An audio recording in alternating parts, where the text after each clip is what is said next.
tugiye gukora rero dukoresha SolidWorks hano niyo tugiye kudesigninga uyu munsi. Urabona ikoze mu rubaho rwiza cyane, ikoze mu rubaho rwiza cyane. Do you see? Iyi niyo tugiye gukora rero.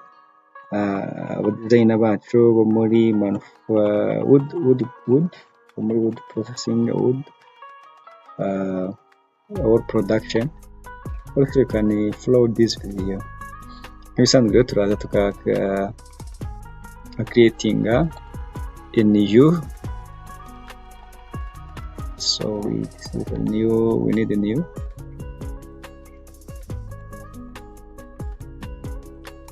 Creating a new sheet muri part niho tugiye gukoresha.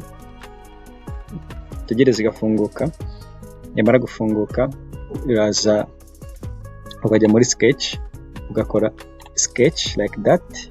Reka duhitemo front plane twatangiranye iriya object yacu imeze kuriya. Turabanza duselecting a cycle niyo tugiye gukoresha like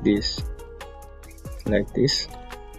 Hanyuma dimension iraza kuba ingana, dimension irangana na 50 mm. Then we go to the features, click on the excludable space. By default we have a 10, also we remain this 10. Icumi rirahagije, kahita ukora OK. This is excluded part base. Base mwabonye yicayeho, twa ngo iyi ngiyi uraza uga selecting ahantu tugiye gushyiraho ziriya part zizamuka izi ngizi. Tugiye gukurikizaho dushushanya. Kurikira neza guys, tugendane. Uraza selecting ino face, ubundi ukore control 8 izi normal 2 kugira ngo iyi face yacu tuyirebe neza. Dukanda control +8. Then turaza dufate cycle, mwabonye ko zifite shape ya cycle. Then uze suppose ushaka guhera ngaho ushushanya uruziga rungana na 5 ufite diameter ya 5 like this. Then you click on escape. Then you click on this circle. You try to move this cycle like this. Also ushaka removinga cyangwa ukaza ugafata iyi ugaselectinga ino cycle, ukanda control ugaselectinga n'ingi, then ukarekura control ukahita ukora icyo twita make tangent. Make tangent ni kugira ngo runo ruziga rwacu rugarukire kuri wa ruziga rwacu rw'inyuma. Ikintu hano tugiye gukoresha rero, turakoresha twita linear pattern guys. Linear pattern dore ngiyi ahangaho tuyisanga. Uraza ugaklika kuri linear sketch pattern, ukamanukamo hano hasi like this.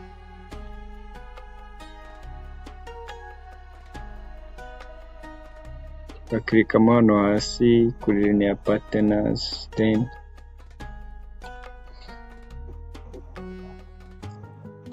linear pattern, and you selected this linear pattern, go through like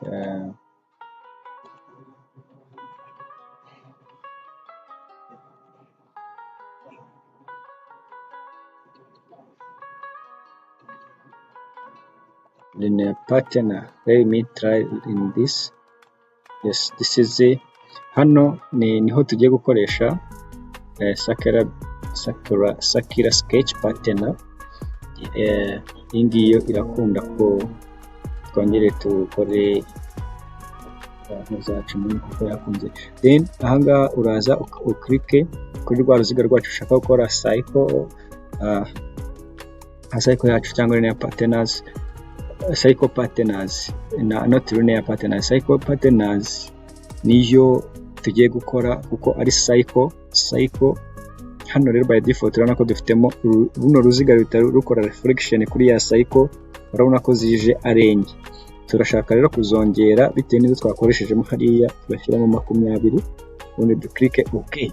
20 dore ngiye ahantu tuyishyize, bivuze ngo turashaka inziga zingahe zizaza zikazenguruka ya kuri ya cycle yacu. Then tugakora okay, turaza dukore features cyangwa icyo twita like executable space.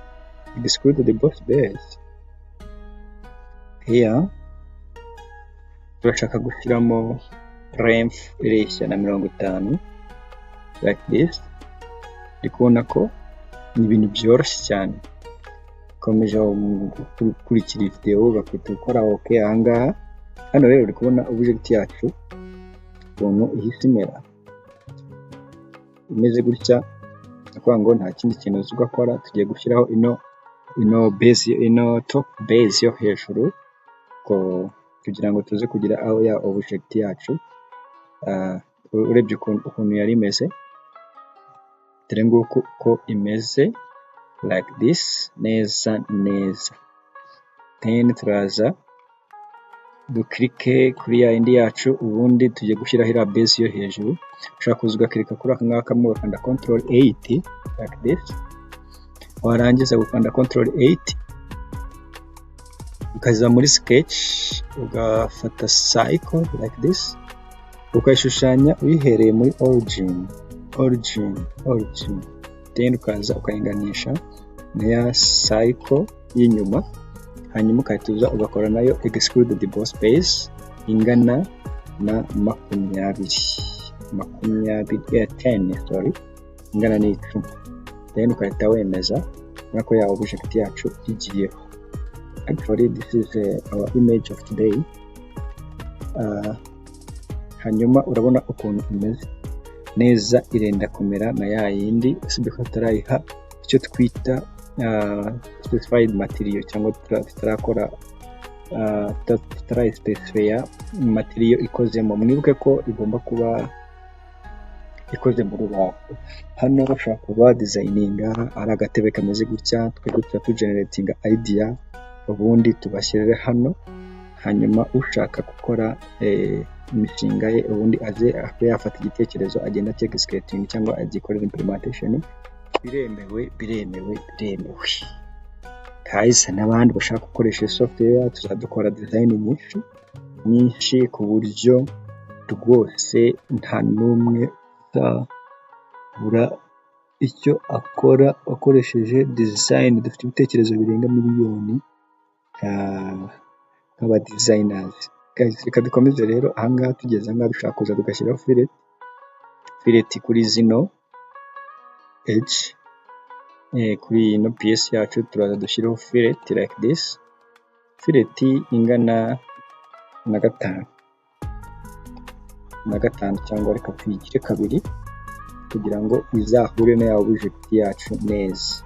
Urabona uko dushyizeho fillet ni ubu buryo dushyizemo fillet, tukaza tugaselectingana n'iyi edge yo hasi, naho tugashyiraho fillet ingana n'iya mbere ari ingana na 2. Dore ngiyi by default birimo kuko nari maze kuyikoresha, ukahita wemeza uri okay. Hano dore ngiyi object yacu imeze neza cyane.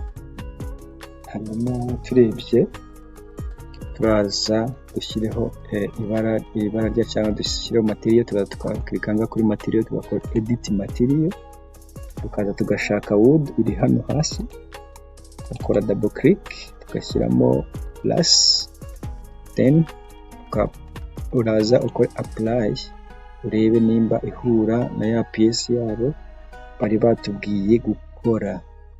Hanyuma urebye iyi yarikoze muri brush neza, akahita ukora close. Amaze ku applying ahangaha uraza ugakora close. Hanyuma ipiece yacu dore ngiyi ni piece nziza cyane, iroroshye kandi irasa neza guys, irasa neza. Rero akoze kubana nanjye nawe utaha.